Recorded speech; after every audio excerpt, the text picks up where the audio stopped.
This is about life on the Texas frontier.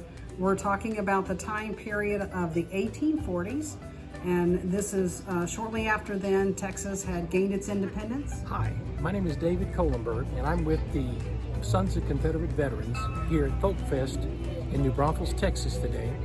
And we have an event that goes on this weekend, and we're preparing traditional food that would be served at dinner or supper or lunchtime at a camp during the battles or war during the Civil War. I have prepared pinto beans with salted pork,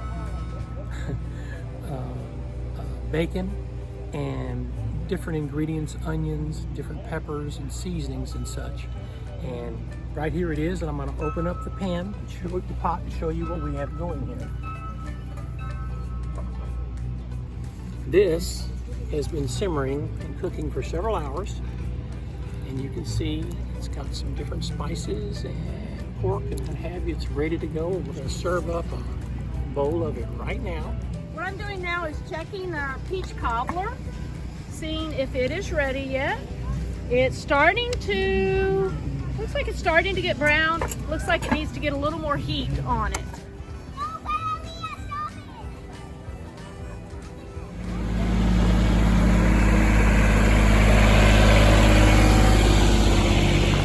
These are handmade brooms. They're being made in the fashion of the brooms from 1700s on up to about 1840 when the shaker brooms started being used. The material is called broom corn, a sweet sorghum.